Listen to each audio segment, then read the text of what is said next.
They say the truth comes out at parties.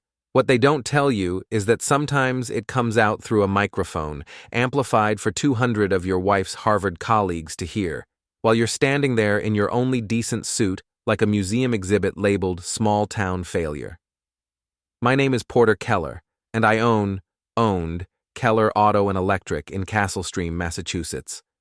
It's a Rust Belt town where the mill closed 15 years ago, but people still fix their own cars because taking them to Boston costs more than the vehicles are worth. I dropped out of community college to run the shop when my father had his stroke. 23 years later, I'm still there, still fixing alternators and rewiring headlights, while my wife climbs the corporate ladder in her glass tower downtown. Mira Kellor, née Redden, graduated Harvard Law summa cum laude. She reminds me of this approximately once a week, usually when I track grease onto her imported Italian tiles, or forget to use the cloth napkins she bought for presentation. Tonight was her promotion party, celebrating her new position as senior partner at Whitman, Cross & Associates. The venue was some swanky hotel ballroom in downtown Boston, all crystal chandeliers and waiters in bow ties serving tiny food on silver plates. I felt like a wrench in a jewelry box. "Porter, darling, come here," Mira called from the podium where she'd been giving her acceptance speech. Her voice carried that particular tone she used when she wanted to showcase me, the way you might show off a rescued dog to prove your charitable nature. The crowd turned to look at me. 200 faces, most of them sporting the kind of confident smirks that come from never having to explain why their hands are permanently stained with motor oil. I walked toward the podium, my work boots silent on the thick carpet, feeling every eye cataloging my cheap suit and $5 haircut. "This is my husband, Porter," Mira announced, her smile bright enough to power the chandelier. "He owns a little auto shop back in Castle Stream. Very authentic." Polite laughter rippled through the crowd, the kind of laughter rich people make when they encounter something quaint and slightly pathetic. Mira gestured to the display table beside the podium, where she'd arranged various items representing her journey to partnership. Her diploma, a photo from Law Review, a crystal paperweight from her first major case, and there, looking completely out of place among the polished achievements, sat my shop's leather-bound ledger. "Actually," Mira continued, picking up the microphone with practiced ease, "I've been thinking. Porter's little business has been struggling lately. Haven't you, honey?" My jaw tightened. The ledger contained 3 months of careful bookkeeping, documenting every repair, every payment, every small victory that kept my shop afloat. She'd asked to borrow it for inspiration, claiming she wanted to show her colleagues how she supported local business. I should have known better. "Maybe it's time for a change," she said, her voice carrying clearly through the sound system. "My husband should sell me his failing business. I could turn it into something profitable, something modern." The crowd murmured appreciatively. Here was Mira Kellor, successful attorney, ready to rescue her poor husband from his own incompetence. How generous, how noble. Charles Redden, Mira's father, stepped forward from the front row. At 72, he still carried himself like the CEO he'd been for 30 years before retirement. His silver hair was perfectly styled, his tuxedo probably cost more than my truck, and his expression held the kind of casual disdain reserved for people who worked with their hands. "Excellent idea, sweetheart," he said, loud enough for everyone to hear. "I'll back you on this. Porter, what do you say to 50,000? That should cover your debts and give you a fresh start."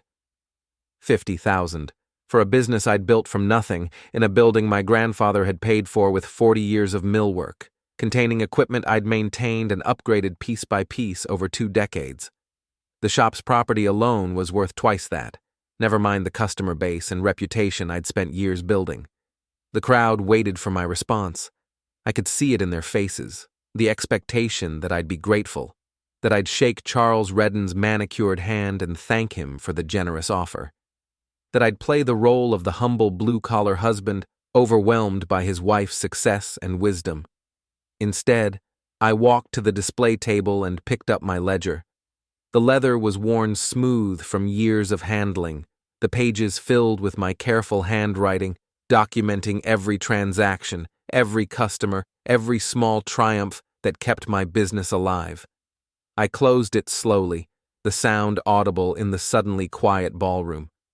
Then I reached into my jacket pocket and pulled out the master key to my shop, a simple brass key that had opened the same lock for 23 years. I held it up so everyone could see it, then slipped it back into my pocket. "Thank you for the offer, Charles," I said, my voice carrying clearly without the microphone. "But I'll pass." I turned to Mira, who was staring at me with a mixture of surprise and anger. Her carefully orchestrated moment wasn't going according to script. "Enjoy your party," I told her. Then I walked out, carrying my ledger and my dignity, leaving 200 Harvard graduates to figure out what had just happened. The November air hit me like a slap as I stepped outside. Boston's financial district was all glass and steel, reaching toward a sky that promised snow. I stood on the sidewalk for a moment, watching well-dressed people hurry past, their phones glowing in the darkness. None of them looked at me. Why would they? I was just another working-class guy in an ill-fitting suit, probably lost on his way to some lesser venue. They had no idea they'd just witnessed the opening move in a war. I drove home to Castle Stream in my 15-year-old pickup truck, the ledger beside me on the passenger seat like a faithful companion. The highway stretched empty ahead, carrying me away from Mira's world of crystal and achievement, back to my world of grease and honest work. The radio played some country song about heartbreak and revenge, but I turned it off. I needed to think. 23 years of marriage, 23 years of building something together, or so I'd thought. Mira had always been ambitious. I'd known that when I married her. She was the smart girl from the rich family who somehow saw something in the mechanic's son. I'd supported her through law school, working double shifts to pay the bills while she studied. I'd celebrated her victories, comforted her through her failures, and never once asked her to choose between her career and our life together. But somewhere along the way, I'd stopped being her partner and become her project. The husband who needed fixing, the business that needed saving, the embarrassment that needed managing. Well, she was about to learn that some things can't be managed. I pulled into my driveway at 11:30. The house was dark. Mira would stay in Boston tonight, networking with her new colleagues, probably explaining away her husband's strange behavior. "He's been under so much stress," she'd say. "The business really is failing, and his pride won't let him admit it." Let her explain. Let her make excuses. Tomorrow morning, she'd understand exactly what my pride was worth. I went straight to my home office, a converted bedroom where I kept my business files and the computer that Mira constantly threatened to upgrade. The desk was an old wooden monster that had belonged to my father, scarred from years of use, but solid as bedrock. I pulled out a file folder labeled Business Documents and found what I was looking for. The partnership agreement Mira and I had signed 12 years ago. She'd insisted on it after her first big promotion, claiming we needed to formalize our business relationship for tax purposes. I'd let her draft the agreement. She was the lawyer, after all. I'd signed where she told me to sign, trusting that my wife had our best interests at heart. I'd read it carefully at the time, but tonight I read it again with different eyes. The buy-sell clause was buried in Section 7, subsection 4, written in the kind of dense legal language that makes normal people's eyes glaze over. But I understood it perfectly now. Either party could trigger a business transfer under specific conditions: financial distress, public announcement of intent to sell, or material change in business circumstances. The announcing party had 72 hours to complete the transaction at the stated price, or ownership would revert to the non-announcing party pending independent valuation. Mira had announced her intent to purchase my business in front of 200 witnesses. She'd stated a price. Her father had agreed to back the offer. According to the agreement she'd written, She now had 72 hours to complete the purchase at $50,000, or I could invoke the clause and force an independent review of the business's actual value. But there was more. Much more. The agreement also contained disclosure requirements. Any party seeking to purchase the business had to provide documentation of their financial status, potential conflicts of interest, and any material changes in their professional situation. Mira's promotion to senior partner definitely qualified as a material change. Her failure to disclose it in advance of making an offer was a violation of the agreement's terms. I spent the next 3 hours preparing my response. I scanned the partnership agreement, photographed the relevant pages of my ledger showing the shop's actual financial status, and pulled together the last quarter's tax filings. Everything went into a digital package that I uploaded to the state business registry at 4 a.m. Then, I scheduled a compliance inspection for Monday morning. The sun was coming up over Castle Stream when I finally went to bed. Through my bedroom window, I could see Mrs. Dalton next door, collecting her newspaper in her bathrobe, probably wondering why my office light had been on all night. Soon enough, she'd have something real to wonder about. I set my alarm for 8 o'clock, though I doubted I'd sleep. My mind was racing with possibilities, with plans, with the sweet anticipation of watching Mira's carefully constructed world come tumbling down around her designer heels. She wanted my business? She could have it. But she was going to pay fair market value, follow proper procedures, and discover that her college dropout husband wasn't quite as stupid as she'd assumed. The game was just beginning. Monday morning arrived gray and cold, with the kind of November wind that cuts through your jacket and reminds you that winter's coming whether you're ready or not. I opened the shop at 7 as usual, but instead of starting on the day's repairs, I sat behind my desk with a cup of coffee and waited. At 8:15, Inspector Janet Morrison from the State Business Regulatory Office arrived in a white sedan with government plates. She was a no-nonsense woman in her 50s, carrying a clipboard and wearing the kind of expression that suggested she'd seen every trick in the book. "Mr. Kellor, I'm here about the compliance review you requested." "Right on time," I said, standing to shake her hand. "Coffee?" "Thank you, no. I'd like to start with your documentation, then do a walkthrough of the facility." I handed her the folder I'd prepared. Business license, insurance certificates, environmental compliance reports, financial statements, and the partnership agreement with the relevant sections highlighted.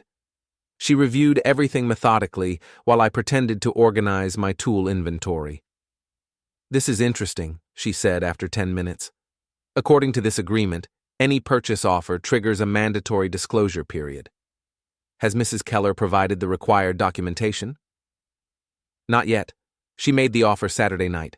I filed the review request Sunday morning, well within the required time frame." Inspector Morrison made several notes on her clipboard. "And you're alleging that her recent promotion constitutes a material change that should have been disclosed prior to making the offer." "I'm not alleging anything. I'm requesting that proper procedures be followed." She nodded approvingly. "In my experience, government inspectors appreciate people who follow proper procedures."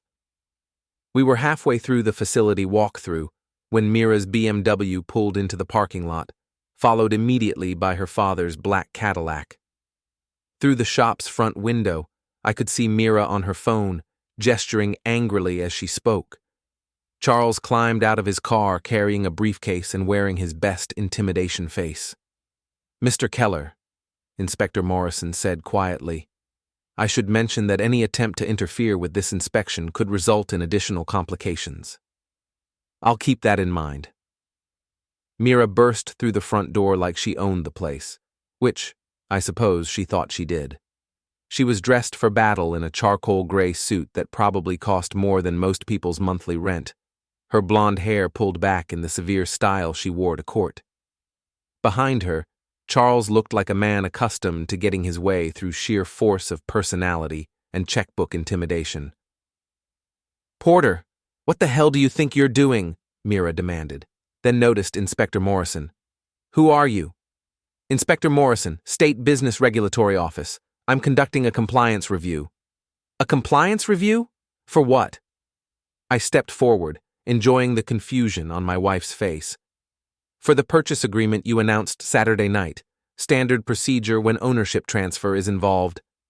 Charles pushed past Mira, his face red with indignation. This is ridiculous. We made a fair offer for a failing business. Porter, you're being unreasonable. Actually, Inspector Morrison interjected, consulting her clipboard. The offer appears to have triggered several procedural requirements under the existing partnership agreement. Mrs. Kellor, have you prepared the required disclosure documentation? Mira looked like someone had just asked her to solve calculus in ancient Greek. What disclosure documentation?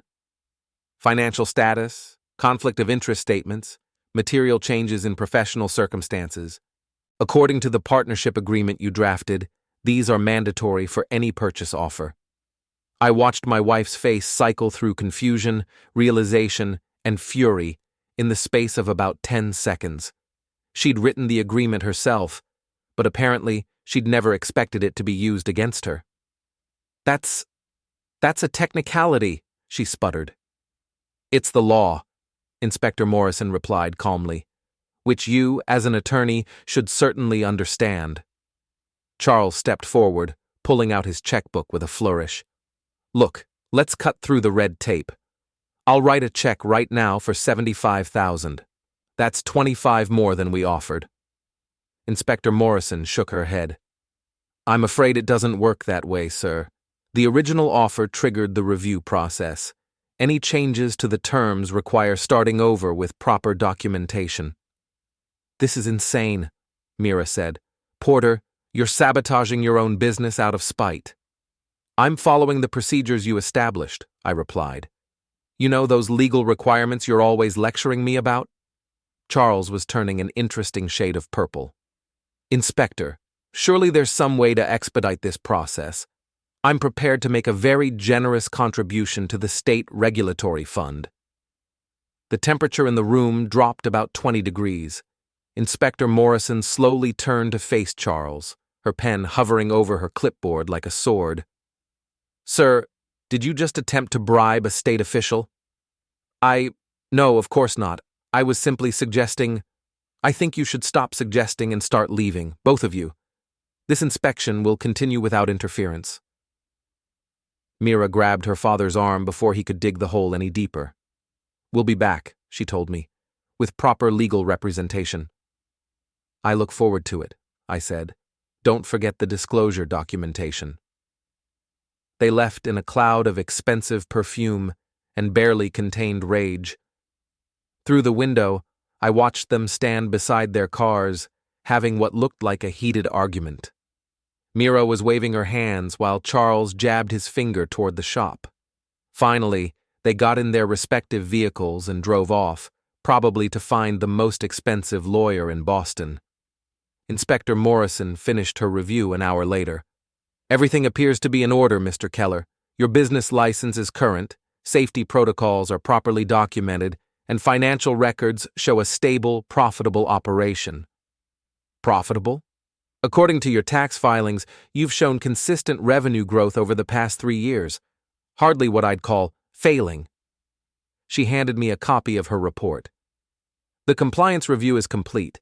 Mrs. Kellor has 48 hours to provide proper documentation for her purchase offer, or the original agreement terms become void.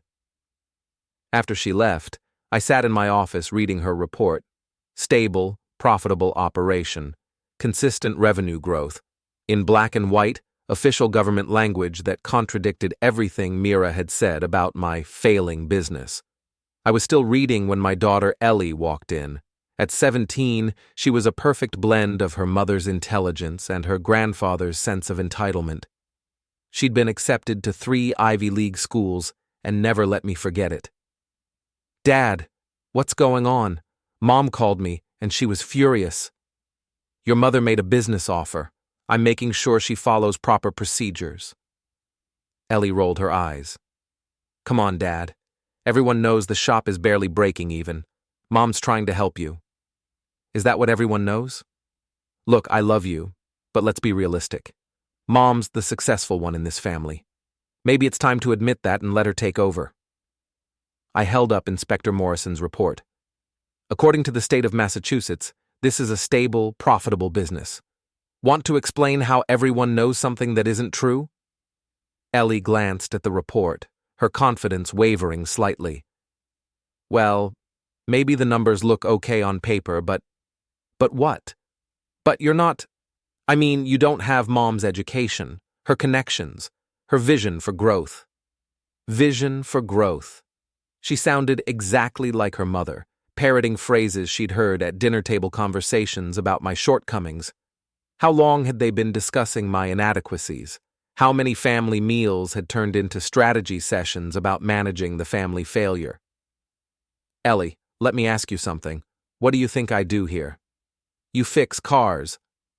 I run a business that employs 4 people, serves over 300 regular customers, and generates enough revenue to pay for your private school, your car, and your college applications. But you think I'm not qualified to manage it? She shifted uncomfortably. That's not what I meant. What did you mean?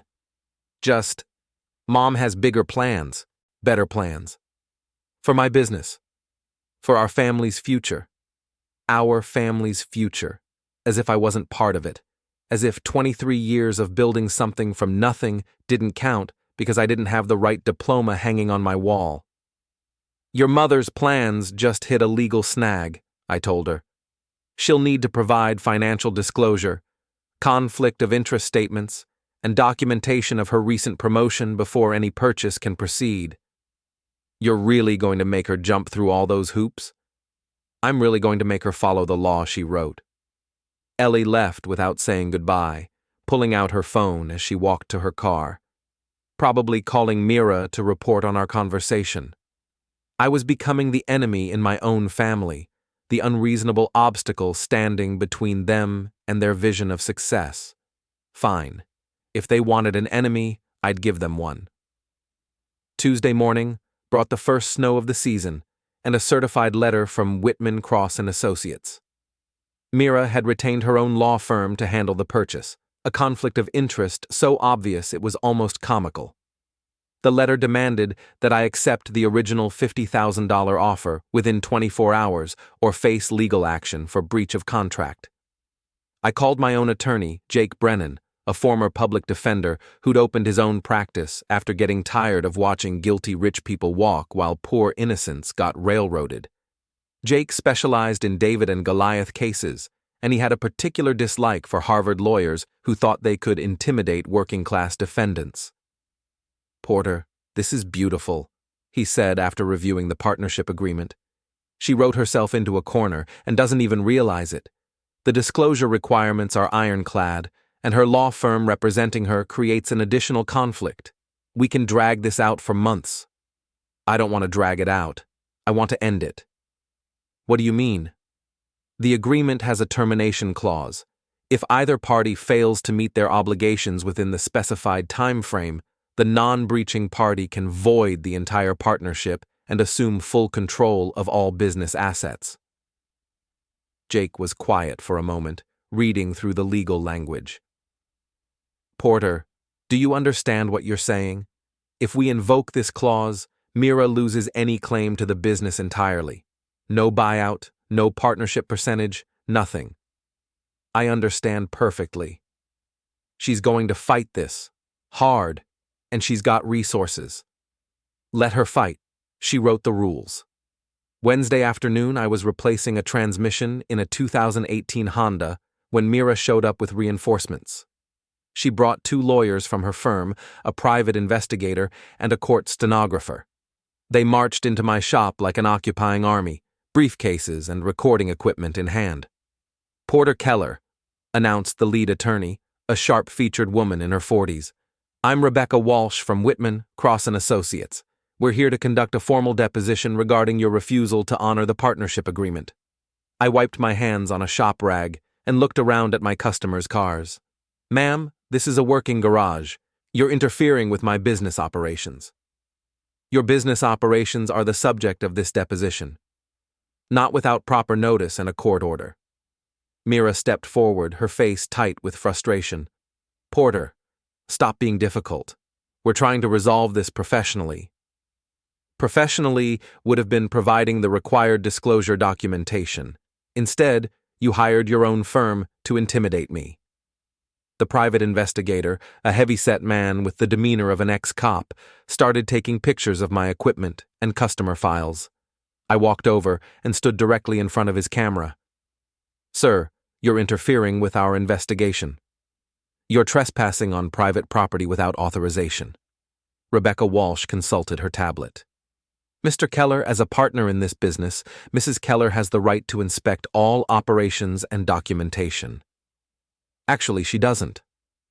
I pulled out my copy of Inspector Morrison's report. According to the State Compliance Review, all partnership obligations were suspended pending proper disclosure.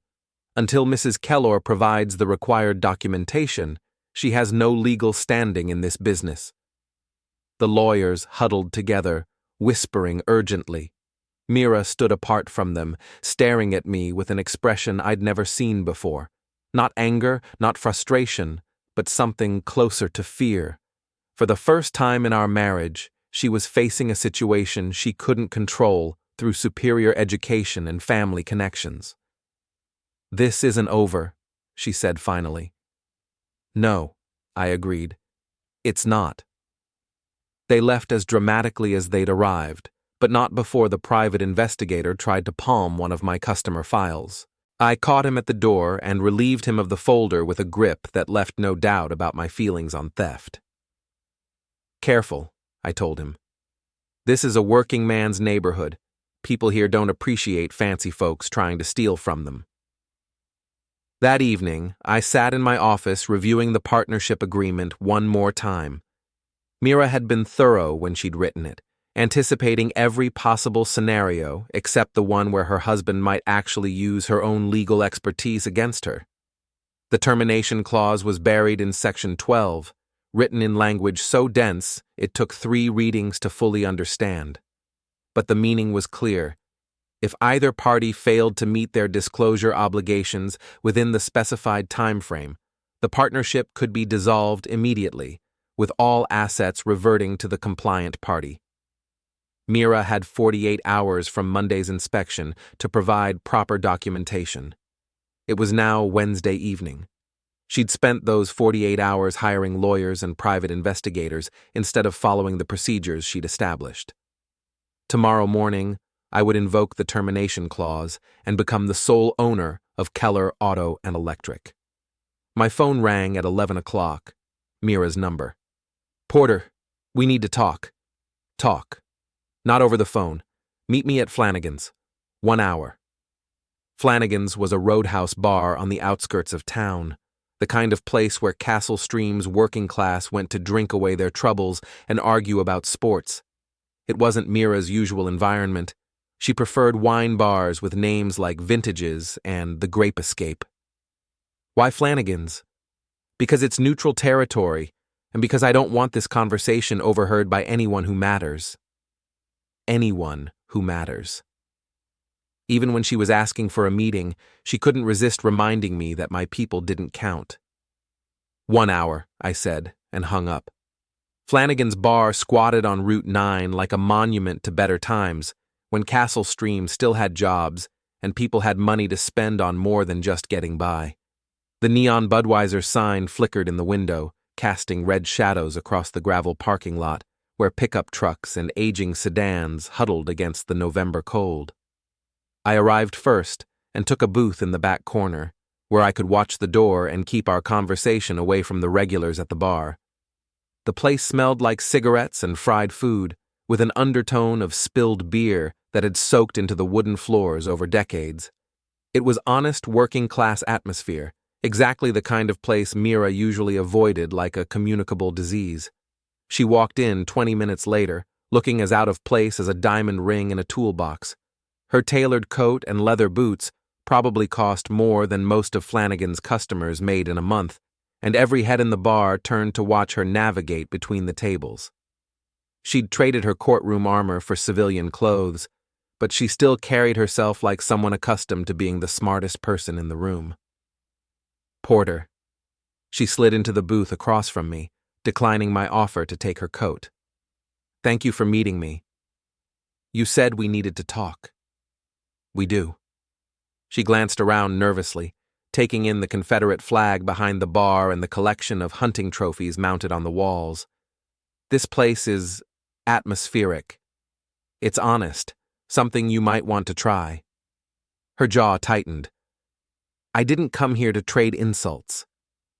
Why did you come here? Mira opened her purse and pulled out a manila envelope, sliding it across the table between us. The disclosure documentation you requested. Financial statements, conflict of interest declarations, professional status reports, everything the partnership agreement requires. I didn't touch the envelope. You're about 36 hours late. The agreement allows for reasonable delays due to circumstances beyond our control. What circumstances? Your promotion happened 3 weeks ago. You've had plenty of time to prepare proper documentation. I didn't think... She stopped herself, realizing how that sounded. You didn't think I'd actually enforce the rules you wrote. Porter, let's be practical here. This whole situation has gotten out of hand. We're married. We're supposed to be on the same side. Are we? Because Saturday night it sounded like you and your father had already decided what was best for me. Mira leaned forward, lowering her voice. That was a mistake. I should have discussed it with you first, but the offer stands, $75,000, plus I'll handle all the legal paperwork for the transfer. The offer expired yesterday when you failed to provide proper documentation. Then I'm making a new offer, same terms, fresh timeline. I picked up the envelope and opened it, scanning the documents inside, financial statements showing Mira's salary and bonus structure. A letter from her firm confirming her partnership status. Disclosure forms that looked like they'd been printed an hour ago. This is interesting, I said, holding up her financial statement. According to this, your annual compensation just increased by $240,000. The partnership comes with significant financial benefits. I can see that. What I can't see is how someone making this much money needs to buy out her husband's struggling business. Mira's composure cracked slightly. It's not about the money, Porter. It's about efficiency, consolidation, building something bigger. Building something bigger on the foundation I spent 23 years creating. We spent 23 years creating. Really?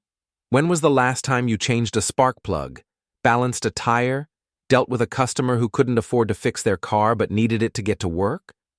That's not the point. That's exactly the point. You want to buy my business, but you've never worked in my business. You want to modernize something you don't understand, for customers you've never met, in a market you've never served. The bartender approached our table, a burly man with graying hair and arms covered in faded tattoos. You folks need anything else? 2 whiskeys, I said.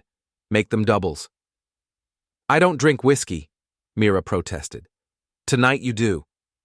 After the bartender left, Mira tried a different approach.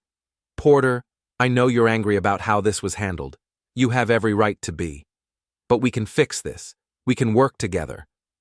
Like we worked together on Saturday night? That was theater. You know how these corporate events are. Everyone posturing, trying to impress each other. I needed to project confidence.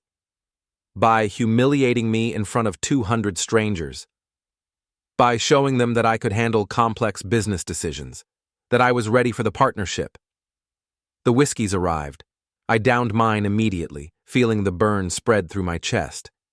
Mira stared at hers like it might bite her. Drink it, I said.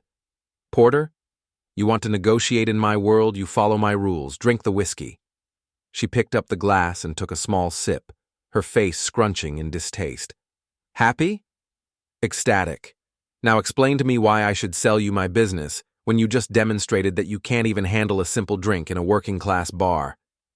Because I can turn it into something profitable, something with real growth potential. It's already profitable. The state inspector confirmed that. Barely profitable, and with no room for expansion. I leaned back in the booth, studying my wife's face. Even in the dim light of Flanagan's, I could see the calculation behind her eyes. This wasn't about saving me from failure, it was about acquisition. She'd identified an undervalued asset and wanted to add it to her portfolio. What's your real plan, Mira? Sell the property to developers, convert it to office space, shut it down and write off the loss? I want to modernize it. Computerized diagnostics, online scheduling, expanded services, bring it into the 21st century. All of which requires capital investment, staff training, and market research. Have you done any market research? I've done enough. Really? Tell me about my customer base. What do you mean? Demographics, average income, vehicle age, service patterns. If you're going to modernize my business, surely you understand who my customers are. Mira picked up her whiskey again, buying time. Working-class families, older vehicles, basic maintenance and repair. Wrong. 40% of my customers are women whose husbands deployed overseas. 20% are elderly people on fixed incomes who can't afford dealership prices. 15% are young families trying to keep their cars running long enough to save for something better. The rest are contractors and small business owners who need reliable service on work vehicles. I didn't realize the breakdown was so specific. Of course you didn't. Because you've never actually looked at my business as anything other than an embarrassment to be managed. The bar was getting louder as the evening crowd settled in. Construction workers and factory employees, people who understood the value of keeping things running instead of replacing them. People like me, who'd built their lives around honest work and practical solutions. Porter, what do you want from me? I want you to withdraw your offer. I can't do that. Why not? Because... She struggled for words, her usual eloquence failing her. Because I've already told people about it. My partners, my father, our friends. If I back down now, it looks like I can't handle my own family business. So this is about your reputation. Everything is about reputation in my profession.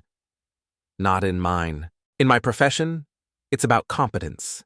About doing good work for fair prices and standing behind your results. I finished my second whiskey and stood up. The partnership agreement expires at midnight. If you haven't provided proper documentation by then, the termination clause goes into effect. I gave you the documentation. 36 hours late. The agreement is very specific about timelines. Mira grabbed my arm as I started to leave. Porter, please, don't do this out of spite. I'm not doing this out of spite. I'm doing this out of self-respect. I walked out of Flanagan's and drove home through empty streets, past the closed storefronts and abandoned lots that marked Castle Stream's slow decline. But my shop was still open, still serving customers, still employing people who needed work. It wasn't failing, it was surviving, which in this economy was its own form of success. At 11:59, I sent an email to Jake Brennan with a single line. Invoke the termination clause. At midnight, I became the sole owner of Kellor Auto and Electric. Thursday morning arrived with freezing rain that turned the streets into skating rinks and put half the town's older vehicles in need of battery jumps and tire chains. By 8 o'clock, I had 6 cars in the lot and a waiting list of customers who needed help getting to work. I was under the hood of a 2003 Chevy Malibu when the black Cadillac pulled up outside. Charles Redden climbed out wearing a cashmere overcoat and the kind of leather shoes that cost more than most people's monthly rent. He picked his way carefully across the icy pavement, clearly unused to navigating anything more challenging than a heated parking garage. Porter, we need to discuss this situation. Good morning, Charles. Beautiful day, isn't it? Don't be cute. You know why I'm here. I straightened up, wiping my hands on a shop rag. Actually, I don't. The partnership agreement was terminated at midnight. You have no legal standing in this business. I have financial standing. I was prepared to back Mira's purchase. That's between you and Mira. Charles looked around the shop with obvious distaste, taking in the oil stains and worn equipment. Porter, let's be reasonable. This place is a relic. You're hanging on to the past while the world moves forward. The past is what built this place. The future is what's going to keep it running. What future? You're 43 years old with a high school education and grease under your fingernails. Mira is offering you a chance to be part of something bigger. Mira is offering to buy something she doesn't understand with money she didn't earn. Charles pulled out his checkbook with a flourish. 100,000, cash, right now. Not for sale. 150, still not for sale. Porter, be practical. What's your annual income here? 40,000? 50?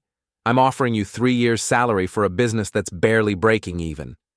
I walked over to my desk and pulled out Inspector Morrison's report. According to the state of Massachusetts, this business generated $87,000 in profit last year. That's after paying 4 salaries, maintaining equipment, and covering all operating expenses. Charles glanced at the report dismissively. Government paperwork. Anyone can make numbers look good on paper. You think I'm cooking the books? I think you're a small-town mechanic who doesn't understand big-picture economics. And I think you're a retired CEO who doesn't understand small-town economics. My customers don't care about quarterly projections and growth strategies. They care about getting their cars fixed at fair prices by people they trust. Trust doesn't pay the bills. It's paid my bills for 23 years. Charles put away his checkbook, his expression hardening. Porter, you're making a mistake. Mira has resources, connections, legal expertise. If you force her into a confrontation, you're going to lose. Maybe, but I'll lose on my own terms. Your own terms won't matter when you're bankrupt.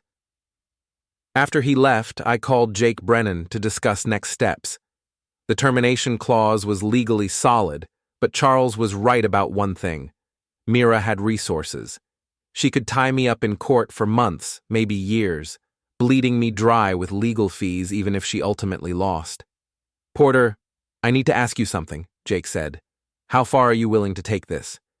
What do you mean? I mean, are you looking for a settlement or are you looking for total victory? Because those are 2 very different strategies with 2 very different costs. What's total victory look like? Mira loses all claim to the business, pays your legal fees, and you walk away with everything. But to get there, we'll have to prove that her original offer was made in bad faith, that she violated multiple provisions of the partnership agreement, and that she's unfit to be involved in business operations. Can we prove that? With the right evidence, yes. But gathering that evidence means going to war. Are you ready for war? I looked around my shop, at the cars waiting for repair, the tools my father had taught me to use, the customers who depended on me to keep their lives running. This wasn't just a business. It was a legacy, a responsibility, a promise I'd made to my community. I'm ready. Then we're going to need ammunition, financial records, communication logs, witness statements, anything that shows a pattern of deception or bad faith dealing. I know where to start. That afternoon, I drove to Ellie's school for her parent-teacher conference. Mira was supposed to meet me there, but she'd sent a text claiming work obligations. Probably true. She was likely spending the day with her lawyers, planning her next move. Ellie's guidance counselor was a woman named Linda Vance, a soft-spoken professional who'd been helping students navigate college applications for 15 years. She knew both Mira and me well, having worked with our family since Ellie's freshman year. Mr. Kellor, I'm glad you could make it. I wanted to discuss Ellie's college essays. Problems? Not problems, exactly, but her recent essay about family influence is concerning. She handed me a printed copy of Ellie's essay for her Harvard application. The title was Breaking the Cycle: How My Mother's Success Inspired My Academic Journey. I read the first paragraph and felt my stomach drop. My father represents everything I don't want to become.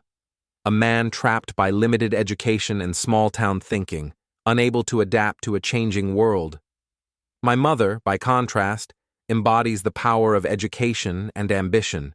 Her recent decision to take over my father's failing business demonstrates the kind of leadership I hope to bring to Harvard's academic community.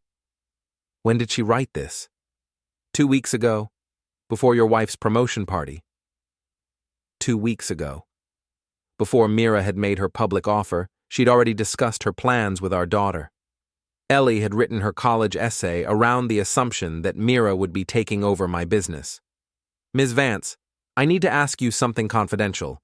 Has Mira discussed her business plans with you or other school staff? I probably shouldn't say. Please, this is important. Linda glanced around her office, then leaned forward. Your wife has been telling people for months that she was planning to modernize your business. She mentioned it at the fundraising committee meeting in September, again at the parent advisory board in October. She seemed to think it was already decided. Already decided. Mr. Kellor, I hope you don't mind me saying this, but your wife talks about you like you're not really part of the decision-making process.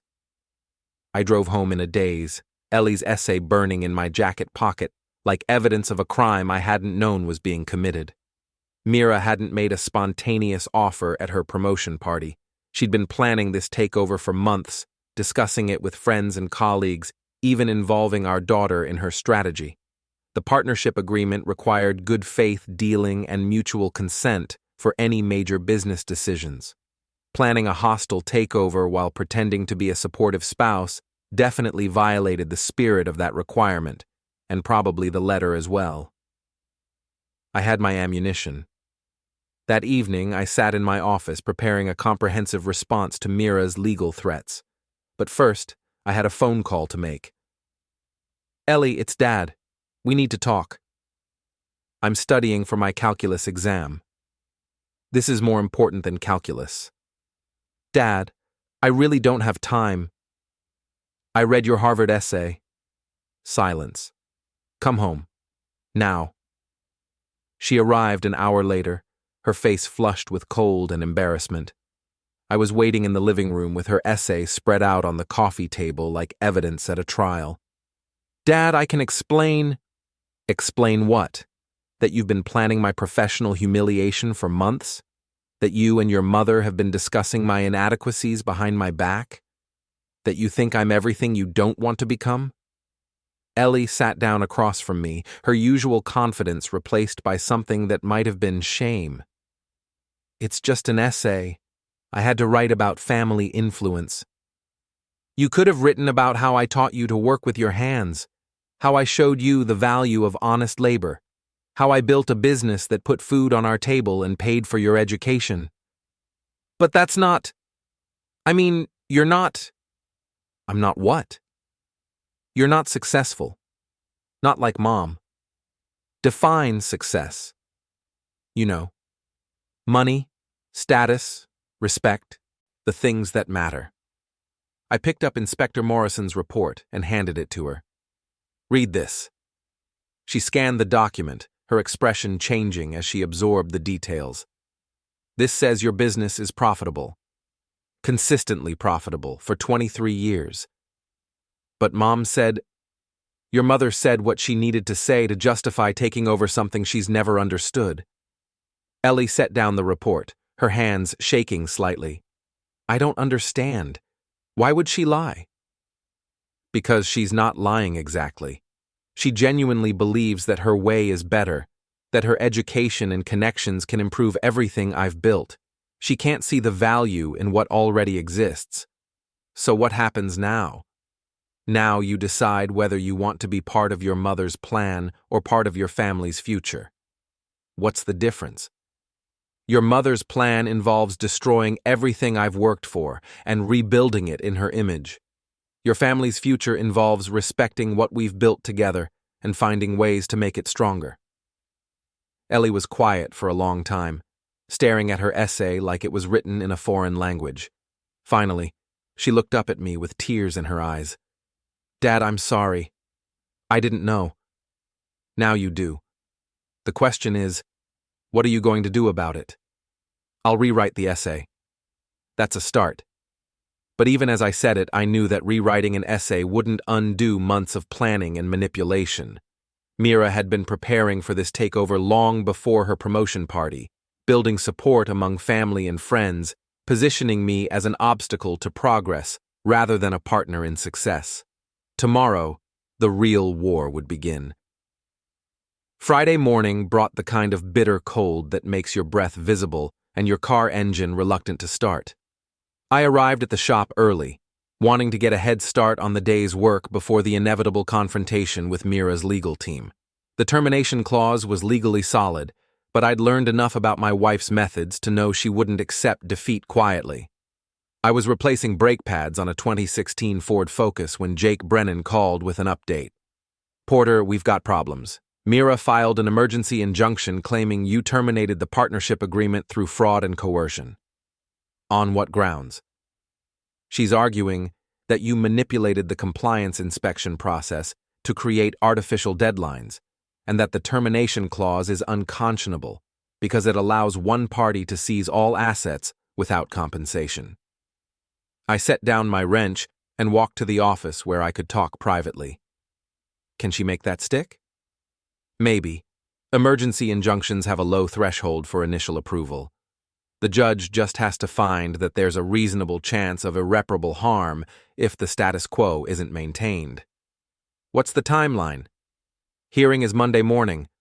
Until then, you can't make any major changes to business operations, transfer assets, or alter the corporate structure. What about normal operations? Those should be fine, but Porter, be careful. Anything that looks like you're trying to hide assets or manipulate the situation will hurt us in court. After Jake hung up, I sat in my office considering my options. Mira was using the legal system the way she'd always used her education, as a weapon to control situations she couldn't handle through normal means. But she'd made one critical mistake. She was fighting on my territory now, in a small-town courthouse where judges understood the value of honest work and had little patience for Harvard lawyers trying to intimidate local business owners. I was updating customer files when the bell above the front door chimed. I looked up to see Olivia Raines walking in, carrying a coffee tray and wearing the kind of sympathetic expression that usually preceded bad news. Olivia was Mira's best friend from law school, a guidance counselor at the regional high school, who'd somehow managed to insert herself into every major decision our family had made over the past decade. She was also the kind of person who collected gossip like some people collected stamps, always eager to be the first one to share dramatic news. "Porter, I brought coffee. Thought you might need it." "That's thoughtful, Olivia. What's the occasion?" "I heard about the legal troubles. I wanted to see how you were holding up." She handed me a cup and settled into the chair across from my desk, clearly planning to stay for a while. Olivia had perfected the art of the concerned friend visit, just enough genuine sympathy to seem caring, but with an underlying agenda that usually involved gathering information for later use. "I'm holding up fine. Business as usual." "Porter, I hope you know that not everyone agrees with what Mira's doing. Some of us think she's being unreasonable." "Some of us?" "Well, me, for instance. I've always thought you were underappreciated in that marriage." This was interesting. Olivia had never shown me anything but polite condescension during the 12 years I'd known her. Her sudden support felt like a trap. "That's kind of you to say." "I mean it. You've worked so hard to build this place, and now Mira wants to swoop in and take credit for your success. It's not fair." "Life isn't fair, Olivia. But it is what it is. But it doesn't have to be. You have options." She leaned forward, lowering her voice like she was sharing state secrets. "Porter, I know things about Mira's situation that could help you. Things she wouldn't want made public." "What kind of things?" "Well, for instance, did you know that her promotion wasn't exactly guaranteed? There were some questions about her billing practices on the Morrison case last year." The Morrison case was the environmental lawsuit that had made Mira's reputation and secured her partnership track.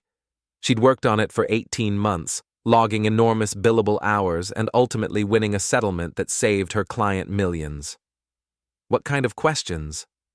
The kind that could cause problems if they were raised at the wrong time, by the wrong people. I studied Olivia's face, trying to read her motivation. She was offering me ammunition against my own wife, information that could presumably damage Mira's career and legal position. But why? Olivia, why are you telling me this? Because I care about you. And because I think Mira has gotten too big for her britches. Someone needs to remind her that actions have consequences. And you think I should be that someone? I think you should protect yourself. Use whatever advantages you have. She finished her coffee and stood to leave, but paused at the door. Porter, if you decide you want to know more about the Morrison case, call me. I have documentation. After she left, I sat in my office, trying to figure out what had just happened. Olivia Raines had just offered to help me destroy her best friend's career, and I couldn't understand why. Either she was the most disloyal friend in history, or she was playing a game I didn't fully understand. I decided to do some research. The Morrison case was public record, so I spent the afternoon at the courthouse reviewing the file. Environmental lawsuit, chemical contamination, Mira representing the defendant corporation. The case had dragged on for 18 months before settling for $12 million, a victory that had made headlines in the legal press and established Mira as a rising star in corporate defense. But as I read through the billing records, something didn't add up. Mira had logged over 3,000 billable hours on the case, including multiple instances of working 24-hour days and several weeks, where she'd apparently billed more hours than actually existed. Billing irregularities weren't uncommon in complex litigation, but these numbers seemed excessive even by law firm standards. If someone wanted to make trouble for Mira, this would be a good place to start. My phone rang while I was driving home. Unknown number. Mr. Kellor, this is Detective Ray Morrison with the State Attorney General's office. My heart stopped.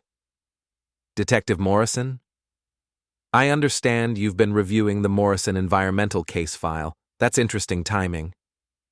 How is it interesting? Because we've been investigating billing irregularities in that case for the past 6 months. Your wife's name has come up several times. I don't understand. Mr. Kellor, I'd like to meet with you, unofficially. There are some questions about your wife's professional conduct that you might be able to help us answer. I'm not sure I'm the right person. You're exactly the right person. You have access to her personal files, her computer, her financial records. You might have seen things that seemed innocent at the time, but could be significant in context. I pulled into my driveway, my mind racing. A state investigation into Mira's billing practices would explain why Olivia was suddenly offering to help me. It would also explain why Mira was so desperate to acquire my business. She needed assets she could control if her legal career imploded. Detective, I need to think about this. Of course, but don't think too long. These investigations move quickly once they gain momentum. That evening, I sat in my living room trying to process everything that had happened. My wife was suing me for control of my business while simultaneously being investigated for professional misconduct. My daughter had written a college essay describing me as a failure. My wife's best friend was offering to betray her for reasons I couldn't understand. And somewhere in the middle of all this chaos, I was supposed to figure out how to protect everything I'd spent 23 years building. The phone rang at 10 o'clock. Mira's number. Porter, we need to talk. Tonight. It's late. This can't wait. Meet me at the house in an hour. Our house? I'm already here. I used my key. I drove home through empty streets, wondering what new crisis awaited me. Mira's BMW was in the driveway, and I could see lights on in the kitchen. She was sitting at the breakfast table when I walked in, still dressed in her work clothes, but looking more disheveled than I'd ever seen her. Porter, sit down, please. I remained standing. What's so urgent that it couldn't wait until morning? I know about Detective Morrison. What about him? He called you today, about the billing investigation. How do you know that? Mira laughed bitterly. Because I've been expecting this call for months. The Morrison case was a nightmare from start to finish. Impossible deadlines, unreasonable client demands, pressure to produce results no matter what it took. So, you falsified billing records? I did what I had to do to win the case and save my client $12 million. The billing irregularities were a side effect of working under extreme pressure. Irregularities? I may have rounded up some time entries, consolidated work from multiple days into single billing periods, made some judgment calls about what constituted billable hours. You committed fraud. I saved my client's company and won the case that made my career. The details of how I tracked my time are irrelevant. I sat down across from her, finally understanding the scope of what was happening. Mira, how much trouble are you in? That depends on whether my husband decides to cooperate with a state investigation into my professional conduct. You think I would do that? I think you're angry enough to do a lot of things you wouldn't normally consider. She was right. A week ago, I would never have imagined myself sitting in a courthouse reviewing my wife's case files or considering cooperation with a criminal investigation. But a week ago, I'd thought my wife respected me enough not to humiliate me in front of 200 strangers. What do you want from me, Mira? I want you to refuse to cooperate with Detective Morrison. I want you to drop the business dispute and accept a reasonable settlement. And I want us to present a united front until this investigation blows over. In exchange for what? In exchange for me not destroying your reputation in this town. How would you do that? Mira opened her purse and pulled out a manila folder. Financial records showing that your business has been operating at a loss for the past 2 years. Customer complaints about substandard work and overcharging. Safety violations that could result in license suspension. I opened the folder and scanned the documents.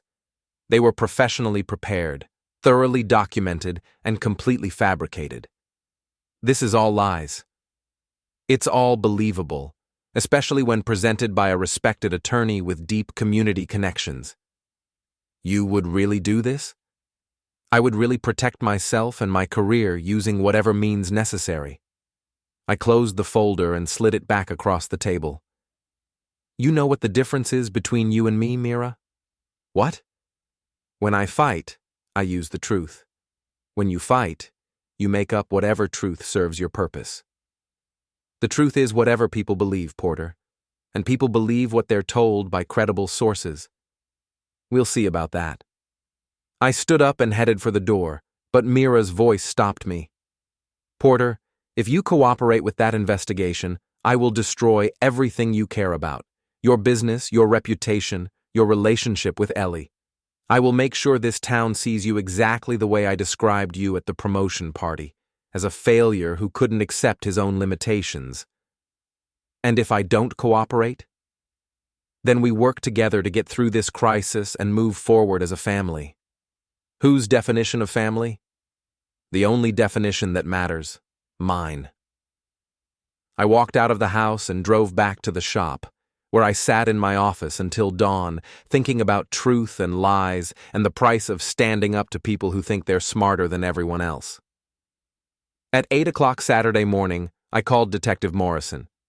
Detective, this is Porter Kellor. I'd like to schedule that meeting.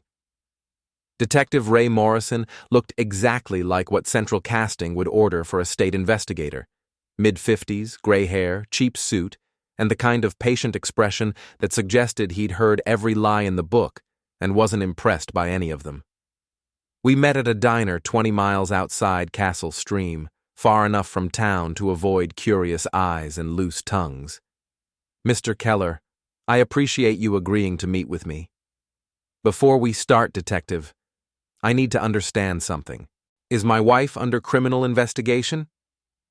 She's a subject of interest in an ongoing inquiry into billing practices at several major law firms.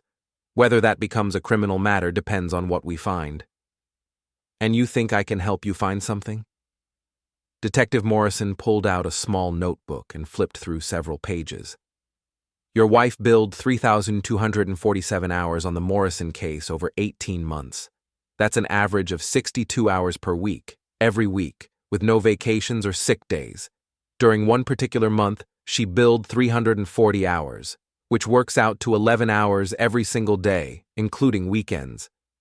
Maybe she worked that much.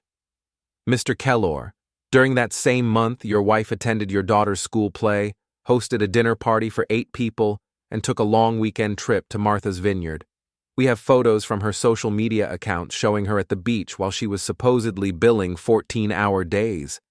I thought about Mira's work habits during the Morrison case. She'd been stressed, certainly, and working long hours, but she'd also maintained her normal social schedule, her gym routine, and her involvement in Ellie's school activities. I'd actually been impressed by how well she'd balanced everything. What exactly are you asking me? I'm asking whether you observed anything that might help us understand how your wife managed to bill more hours than actually exist while maintaining an active personal life. Like what? Like whether she worked from home during hours she claimed to be in the office, whether she attended social events during time periods she billed to clients, whether she discussed strategies for maximizing billable hours that might not reflect actual work performed. I stirred my coffee, thinking about conversations I'd overheard, late-night phone calls, weekend work sessions that might not have been as productive as Mira claimed. The detective was asking me to become an informant against my own wife, to provide evidence that could destroy her career and possibly send her to prison. Detective, what happens if I don't cooperate? Nothing happens to you. This investigation continues with or without your assistance. And if I do cooperate? Then we might be able to resolve this matter more quickly and with less collateral damage to innocent parties. Innocent parties like me, like Ellie, like the 4 people who worked at my shop and depended on me for their livelihoods. I need time to think about this. Of course. But Mr. Kellor, be aware that your wife's legal troubles are just beginning. The billing irregularities are only part of a larger pattern we're investigating. If you're planning to rebuild your life, you might want to start distancing yourself from her professional problems. I drove back to Castle Stream with Detective Morrison's words echoing in my mind. Mira wasn't just facing a business dispute or a professional ethics violation. She was potentially looking at criminal charges that could end her career and send her to federal prison. Her desperate attempt to acquire my business suddenly made perfect sense. She needed assets she could control, income she could depend on, and a husband who wouldn't testify against her. The shop was busy when I arrived. Saturday was always our heaviest day, when working people brought their cars in for repairs they couldn't afford to do during the week. I spent the morning replacing a water pump, diagnosing a transmission problem, and helping Mrs. Patterson figure out why her 2014 Honda kept stalling at red lights. It was honest work, the kind that left your hands dirty but your conscience clean. Every repair I completed made someone's life a little easier, a little more reliable. It wasn't glamorous or prestigious, but it was valuable in ways that Mira's legal maneuvering would never be. At noon, Ellie stopped by with lunch, sandwiches from the deli down the street and an apology that had been weeks in the making. Dad, I rewrote my Harvard essay. What's the new topic? The value of practical education. How my father taught me that intelligence isn't just about test scores and degrees, it's about solving real problems for real people. That's a good topic. I also withdrew my application to Harvard. I looked up from the carburetor I was cleaning. Ellie, you don't have to do that because of what's happening between your mother and me. I'm not doing it because of that. I'm doing it because I realized I was applying to Harvard for the wrong reasons. I wanted to impress Mom, to prove I was worthy of the family name. But I don't want to become someone who looks down on people like you. People like me?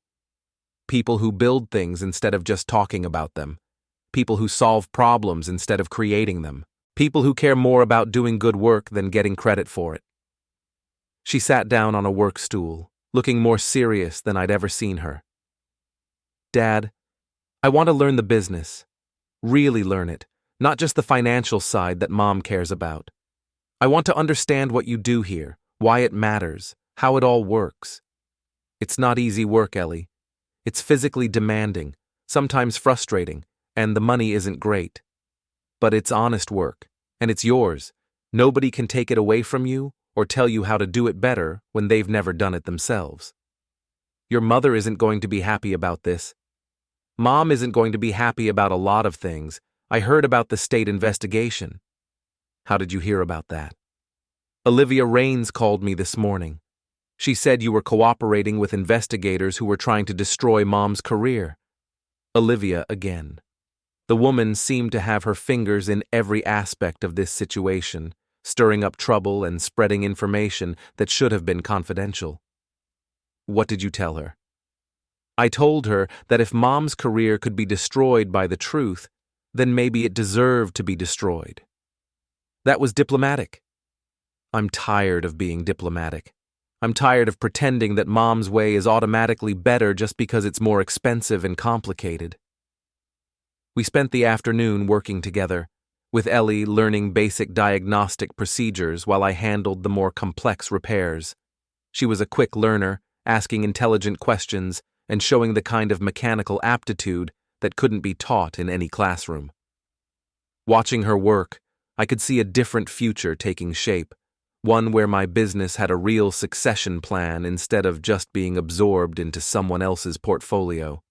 At 5 o'clock, just as we were closing up, Mira arrived with her legal team in tow.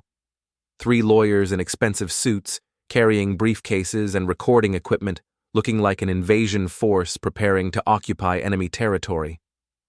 Porter, we need to discuss the terms of our settlement. I thought we were waiting for Monday's hearing. The hearing is a formality. We both know how this ends, with you accepting a reasonable offer for the business and moving on with your life. What's reasonable? Rebecca Walsh, the lead attorney, opened her briefcase and pulled out a contract. $200,000 for complete transfer of business assets, plus a confidentiality agreement regarding any personal or professional matters involving Mrs. Kellor. A confidentiality agreement. They wanted to buy my silence along with my business. What if I'm not interested in selling? Then you'll lose everything in court and end up with nothing. We have documentation of safety violations, customer complaints, and financial irregularities that will destroy your reputation in this community. You mean the fabricated documents Mira showed me yesterday? I mean legitimate concerns about business practices that have been brought to our attention by reliable sources. Ellie stepped forward, her face flushed with anger. What sources? That's confidential, young lady. Is it Olivia Raines? Because she's been calling people all week, spreading rumors about Dad's business and asking questions about his customers. I looked at Mira, seeing confirmation in her expression. You've been using Olivia to gather ammunition against me. I've been conducting due diligence on a business acquisition. You've been manufacturing evidence to support a hostile takeover. I've been protecting my interests using legal and appropriate methods. Legal, maybe. Appropriate is debatable. Rebecca Walsh cleared her throat impatiently. Mr. Kellor, this offer expires at midnight tonight. After that, we proceed with litigation that will be far more expensive and unpleasant for everyone involved. What about the state investigation into your client's billing practices? The temperature in the room dropped 20 degrees. The other lawyers exchanged glances, and Rebecca's confident expression wavered slightly. I'm not sure what you're referring to. Detective Morrison from the Attorney General's office. He's very interested in the Morrison case billing records. Apparently some of the hours don't add up. Mira stepped forward, her face pale, but her voice steady. Porter, you don't want to go down that road. Why not? Because it leads to places that will hurt everyone in this family, including Ellie. How would it hurt Ellie? Because if I lose my law license, there's no money for college, no money for the house, no money for the lifestyle she's grown up expecting. Maybe it's time she learned to expect less and appreciate more. Don't be so idealistic, Porter. Money counts, standing counts, how people see us counts. Without those things, we're just another working-class family scraping by in a town that's falling apart. And what's wrong with being a working-class family? Everything. Absolutely everything. The honesty of that statement hung in the air like a toxic cloud. After 23 years of marriage, Mira had finally admitted what I'd always suspected. She was ashamed of me, ashamed of my work, ashamed of the life we'd built together. "Get out of my shop. Porter, all of you, get out, now." They left in a flurry of threats and ultimatums, but I wasn't listening anymore. I was thinking about Detective Morrison's investigation, about Olivia Raines's mysterious agenda, about the choice between protecting my wife's career and protecting my own integrity. "Dad," Ellie said quietly, "what are you going to do?" "I'm going to fight. Even if it means Mom goes to prison? Even if it means I lose everything?" "You won't lose everything. You'll still have the shop and your customers and people who respect what you do. And you? Especially me." That night, I sat in my office preparing for war. I pulled together every document, every record, every piece of evidence that might be relevant to Detective Morrison's investigation. Bank statements showing Mira's income during the Morrison case. Calendar entries documenting her social activities during periods she claimed to be working around the clock. Email records that might contradict her billing claims. It was a betrayal of 23 years of marriage, but it was also a defense of 23 years of honest work. At 11 o'clock, my phone rang. Unknown number. "Porter, this is Olivia. We need to talk." "About what?" "About the mistake you're about to make. Meet me at Flanagan's in an hour." "Why would I do that?" "Because I have information about Detective Morrison's investigation that you need to hear." "What kind of information?" "The kind that could save your marriage and your wife's career, if you're smart enough to listen." Flanagan's was nearly empty when I arrived, just a few regulars nursing beers and watching late-night sports highlights. Olivia was waiting in the same booth where Mira and I had our confrontation, looking nervous and drinking something that definitely wasn't her usual white wine. "Porter, thank you for coming." "Talk." Detective Morrison's investigation isn't really about billing irregularities. It's about a much larger case involving money laundering and client fraud. Mira isn't the target. She's bait. Bait for what? For Charles Redden. Your father-in-law has been using his business connections to facilitate some very questionable financial transactions. The Morrison case was just one piece of a larger scheme. I stared at Olivia, trying to process what she was telling me. "How do you know this?" "Because I've been working with the Attorney General's office for the past year. I'm what you might call a confidential informant." "You're a spy."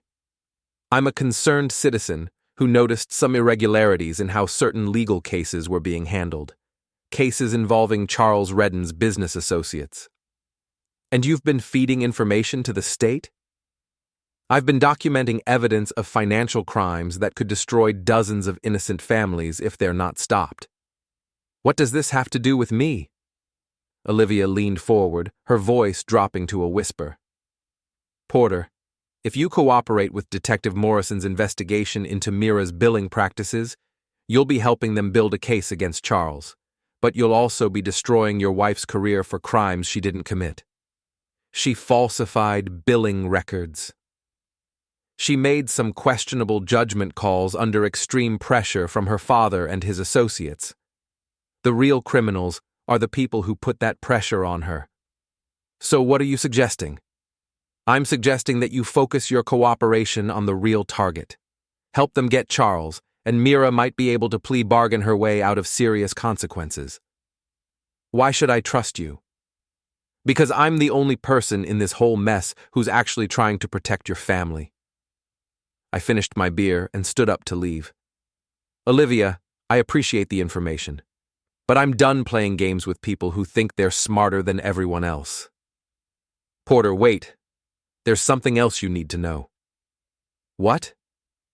"Charles Redden has been planning to acquire your business for over a year. The promotion party, Mira's offer, even Ellie's college essay, it was all orchestrated to pressure you into selling." "Orchestrated by who?" "By me, on Charles's orders." The world tilted sideways. "You've been working for Charles?" "I've been working for the Attorney General's office, but Charles thinks I've been working for him." He's been paying me to gather information about your business and manipulate family dynamics to create pressure for a sale. Why? Because your shop sits on property that's about to become very valuable. There's a development deal in the works that could turn this whole area into luxury condos and shopping centers. Charles needs to control that property to make the deal work. And you've been helping him. I've been documenting his crimes while pretending to help him.